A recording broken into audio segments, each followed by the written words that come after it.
Bonjour, aujourd'hui je vais vous présenter notre projet final pour le cours de visualisation de données de Polytechnique Montréal.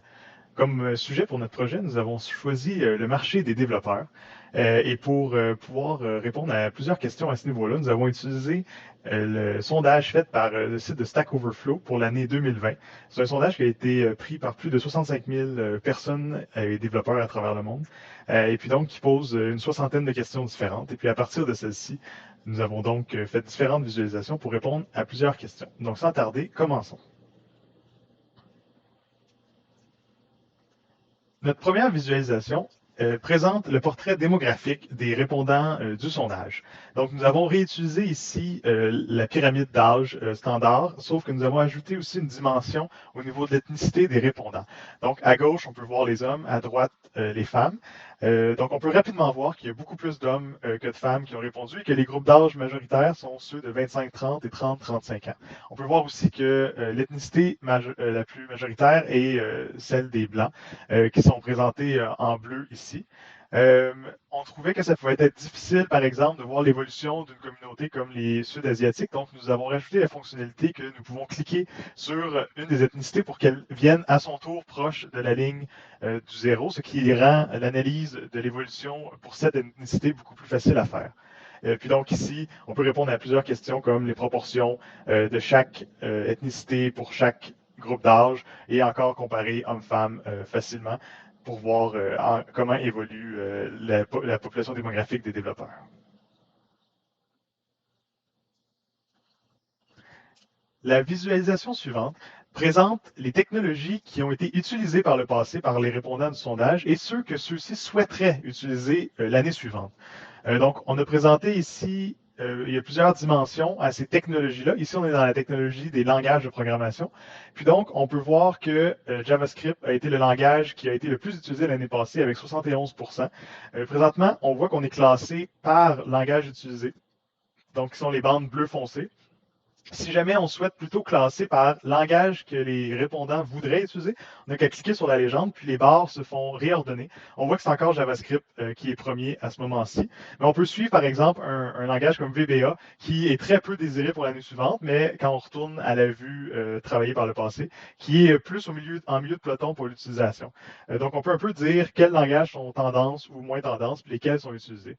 On peut répéter l'opération pour d'autres dimensions de technologie, comme par exemple les frameworks web. On voit que jQuery est très utilisé présentement, mais n'est pas très souhaité. Donc, si on met dans l'autre sens, on voit que c'est plutôt React et Vue et Angular qui sont dans les premiers, alors que jQuery descend plus bas. Ça permet donc un genre d'analyse pour voir les tendances au niveau des technologies.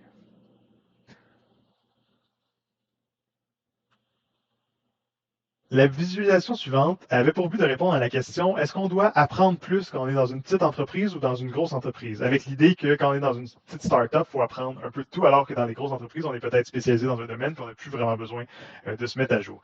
Donc, cette visualisation-ci présente la réponse à la question combien de fois devez-vous apprendre des nouvelles technologies pour les répondants. Les choix de réponse étaient à tous les quelques mois, une fois par année, un peu moins qu'une fois par année et puis une fois par décennie.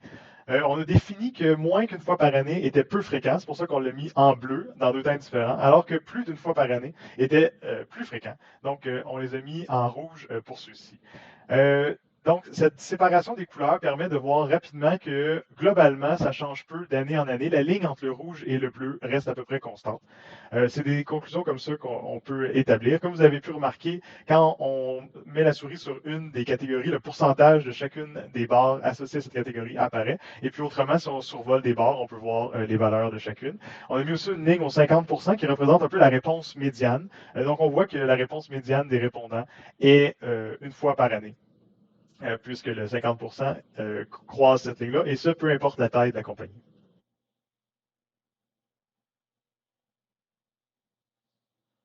La visualisation suivante présente les tendances au niveau des développeurs selon leur expérience de travail. On voulait voir si les jeunes et les vieux développeurs avaient les mêmes valeurs ou les mêmes objectifs avec une évolution de leur expérience. On a donc analysé qu'est-ce qui fait que les développeurs aiment un travail, c'est ce qui était les job factors, et aussi comment ils trouvent des solutions quand ils se rencontrent un problème. Donc, si on commence par analyser qu'est-ce qui attire les développeurs dans des travails, on peut voir qu'il y a beaucoup de variables, donc ça peut être un peu difficile à lire. C'est pour ça qu'on peut simplement surligner la légende pour voir plus précisément chaque ligne et puis aussi voir sa description ici. Donc, on peut remarquer par exemple que de pouvoir travailler à distance est une tendance qui, plus on apprend d'expérience, plus c'est quelque chose qui nous intéresse, alors qu'à l'opposé, euh, le développement professionnel est quelque chose qui est plus important au début puis qui diminue tranquillement.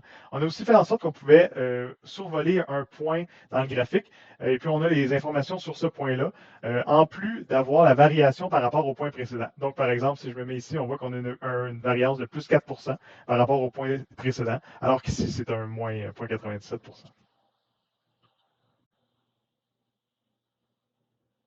La visualisation suivante présente deux dimensions très importantes de n'importe quel emploi, soit le salaire et la satisfaction au travail, qui sont les axes ici Y et X. Nous avons choisi de représenter plusieurs dimensions sur ce même plan cartésien où on a utilisé la médiane comme étant le point zéro pour l'argent, la médiane du salaire qui était de 55 000 US, et une satisfaction neutre comme étant le point zéro pour l'axe des X. Ainsi, on peut retrouver quatre zones du plan cartésien distinctes, ici ayant bon salaire et bonne satisfaction, et ici, par exemple, ayant mauvais salaire et mauvaise satisfaction. Ensuite, on peut explorer différentes dimensions. Ici, c'est l'âge des développeurs qui est présenté. Donc, on voit, en passant sur la légende, on peut mettre en évidence chacune des étapes. Et on voit que plus le développeur vieillit, plus le salaire augmente et aussi plus le bonheur augmente. Euh, donc, on a analysé différentes variables. Ici, c'est une variable ordinale, donc on pouvait les classer en ordre. Il y a aussi des variables qui ne peuvent pas se classer, comme par exemple le genre, donc, qui utilisent des couleurs différentes dans ces cas-ci. La grosseur des bulles représente tout le temps le pourcentage ou la quantité de gens ayant répondu cette réponse-là. Et puis aussi, on a des dimensions plus poussées comme les technologies, qui eux ont deux niveaux de dimension parce que par exemple, on a les bases de données, les langages, etc. Et puis, on pourrait vouloir simplifier la visualisation en gardant par exemple juste les langages, qui est possible en cliquant sur la légende. Puis ici, on a seulement les langages. Et on pourrait ajouter d'autres dimensions si on veut, comme les bases de données, par exemple. On a aussi ajouté, étant donné qu'il y en a beaucoup, un filtre ou textuel, où par exemple, je cherche JavaScript. Si je tape seulement Java, j'ai Java et JavaScript, et si je finis avec JavaScript, là, je peux identifier celui qui m'intéresse vraiment. On a ajouté aussi une autre dimension à cette visualisation-là, qui est le volet personnalisation. Donc ici, on peut entrer nos informations, on peut dire démographiques. Fait que, admettons, moi, je suis intéressé à savoir la situation des hommes de 20 à 29 ans d'ethnicité blanche et provenant du Canada pour avoir une idée. Et je peux sauvegarder cette position-là. Donc, je vois ici que le salaire médian est de 55 000 et une satisfaction de 0,5 sur 1. Et puis, admettons, j'ai un offre d'emploi aux États-Unis, je me dis, je suis mieux d'aller aux États-Unis. On peut toujours vérifier la même situation, mais version américaine, à quoi ça ressemblerait. Et puis là, on peut voir que le point est bougé plus haut. Et puis, on peut sauvegarder encore le point. On pourrait comparer facilement la différence avec le changement de pays. Puis, on pourrait, si on veut, estimer, quand je vais être rendu à 40, 50 ans, à quoi va ressembler ma situation. Et puis, on peut resetter et enlever tous les anciens boutons qui étaient sauvegardés. Une autre chose par rapport à la dimension d'exploration, c'est qu'on pourrait vouloir explorer le lien entre le salaire et la satisfaction, parce qu'on peut imaginer qu'il y en a un. C'est possible puisqu'on a ajouté ces dimensions-là aussi. Donc, on voit ici que plus le salaire augmente, globalement, plus le bonheur augmente, mais il y a comme un plafond qui est atteint autour de 80 000, 100 000 et puis aussi, on pourrait faire la même chose pour la satisfaction. Et puis, dans ce cas-là, on découvrirait que ça fait un drôle de forme un peu en V ou en U, ou à la fin, le salaire augmente. C'est bien de voir aussi que globalement, les développeurs sont très satisfaits, puisque les plus gros ronds sont dans les coins du moyennement satisfait et très satisfait. Finalement, notre dernière visualisation est à propos de la mobilité des développeurs. Donc, on s'intéresse à qu'est-ce qui est important pour les développeurs dans un nouveau travail ou les raisons qui ont fait que les développeurs cherchent un nouvel emploi ou encore ce qui est le médium sont utilisés quand on cherche un nouvel emploi. Donc, on a fait un bubble chart ici qui présente les 4 réponses les plus fréquentes directement avec le texte à l'intérieur. Puis les autres réponses, on peut les avoir dans la vue d'ensemble grâce au tooltip au besoin. Ou si jamais on veut explorer une dimension en particulier, par exemple, je suis intéressé à savoir les raisons pour lesquelles les développeurs cherchent cherche un nouvel emploi, je peux cliquer sur la zone et puis maintenant, j'ai directement l'information pour chacune des autres bulles. Et puis donc, on peut voir que principalement, une meilleure compensation est un des facteurs majeurs au niveau des raisons pour lesquelles quelqu'un pourrait chercher un nouveau travail. Donc, on peut explorer différents sujets ainsi, vue globale, et puis on peut aller chercher des détails en cliquant sur la zone.